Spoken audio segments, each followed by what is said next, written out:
Hello and welcome to Bullerswood History.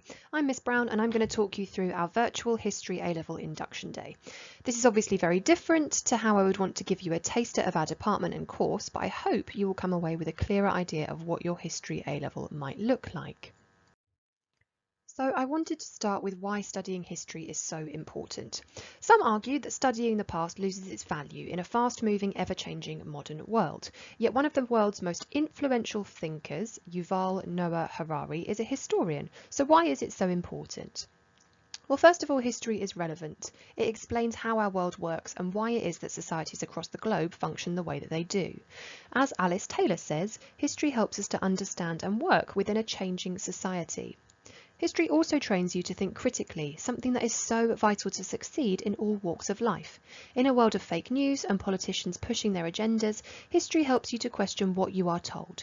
It also teaches you to argue successfully by supporting your view with evidence and facts. It's for these reasons that universities and employers really love people who have studied it. So why study history at Bullerswood? As it says on the screen, we follow a modern history course. You will study how modern-day Britain came to exist and why as a society we are grappling with issues about our membership into the EU, for example, or why the Black Lives Matter movement is just as necessary here as it is in the US. You'll also study how the USA came to be the superpower that it is today and why being a Democrat or a Republican is so ingrained into American identity. We also have a successful history society, and you will be able to come and debate historical issues or learn about different histories. We expect that our history students have a passion for reading. It's very likely that you will love reading fiction, but it's just as important that you feel confident reading non-fiction. It's also really important that you're prepared to develop as a historian and move beyond the skills you learnt at GCSE.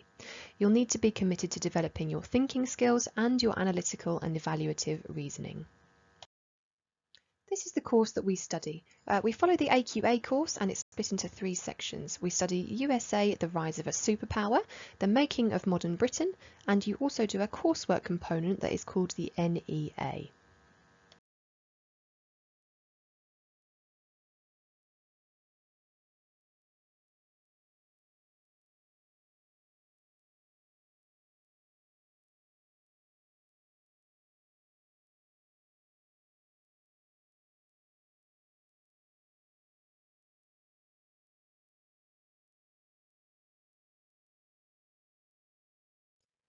On the screen, you can see the 6 questions that this unit is framed around.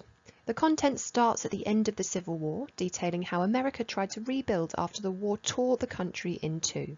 It goes right up to the end of President Nixon and his infamous role in the Watergate scandal that resulted in his resignation. There are lots of really interesting things that you will study. Some things will be familiar, like civil rights and the Great Depression, and other stuff might be less familiar, like Roe versus Wade or the Ludlow massacre. The other part of the course is the making of modern Britain from 1951 to 2007. Just like America, this is 40% of the A-level, and again there is a 2.5-hour exam at the end of year 13. And again it's split into 2 sections. You have 1 compulsory source question that is worth 30 marks, and then you have to answer 2 essay questions from a choice of 3, and both of those are 25 marks each. This unit covers political, economic, social and international developments from 1951 to 2007. It begins at the start of Churchill's second premiership and goes right up to the end of Tony Blair's Labour government. You will study key issues such as Britain's on-off relationship with Europe, Enoch Powell's Rivers of Blood speech, which epitomised British attitudes to immigrants and to people of colour who lived in Britain. You will learn how Section 28 affected the lives of so many people from the LGBTQ+ community and how Tony Blair took Britain into the Iraq War under the guise of protecting the world from Saddam Hussein's weapons of mass destruction. You will hopefully recognise the legacy of many of these issues in today's society. At A-level, it's really important that you start reading around your subject, and there are 2 very useful books on the screen now. One is Andrew Marr's A History of Modern Britain, and the other is Hugh Brogan's The Penguin History of the USA. You are welcome to buy these if you want to, or they will be available in any of your local libraries. The last section of the course is the coursework, and this is worth 20% of the final A-level. It's an independent piece of work where you write an essay on a topic that is either the Tudors or the fall of Rome. The essay is around 3,000 to 3,500 words, and it's your opportunity to really delve into one of those two subjects in lots more detail. It's really great practice for university, especially if you go on to study history or any humanities subject for that matter, as it's a solely independent research project. So what should you be doing over the summer? On the school website, you will find the summer work that I would like you to have completed by your first lesson in September. There are two tasks. The first is an essay that is asking you to decide whether you think Thatcher was the most successful post-war Prime Minister. Here, I'm looking really for whether you can structure an essay effectively, whether you can research topics and go beyond the relevant Wikipedia page, and that you can support whatever argument you make with plenty of historical evidence. There's an article on the school website that you can use as a starting point to write this essay. And I think to write a successful essay on this topic, you really need to think carefully about how you will judge a Prime Minister's success. Is it on the length of time they were in power for?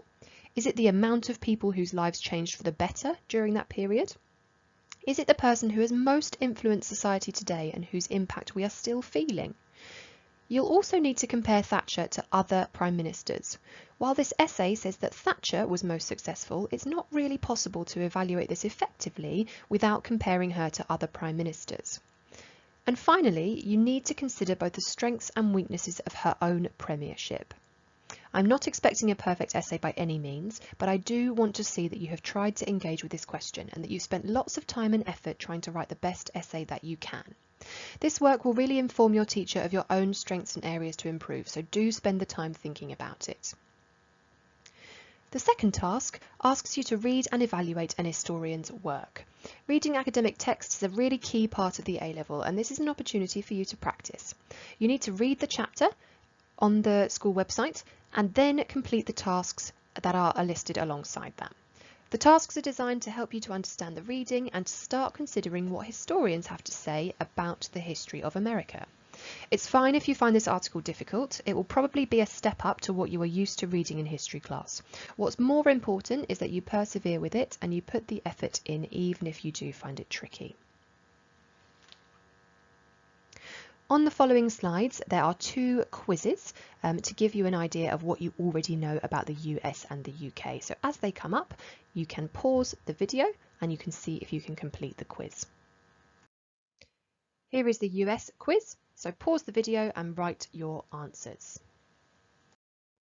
And here is the UK quiz. So again, pause the video and see if you can complete it. Once you've completed them, you can look up your answers on the internet to see how many you got correct. Hopefully that's given you a really good flavour of what studying history will be like at Buller's Wood. I'm really looking forward to welcoming you to the history department in September, but in the meantime, have a lovely summer.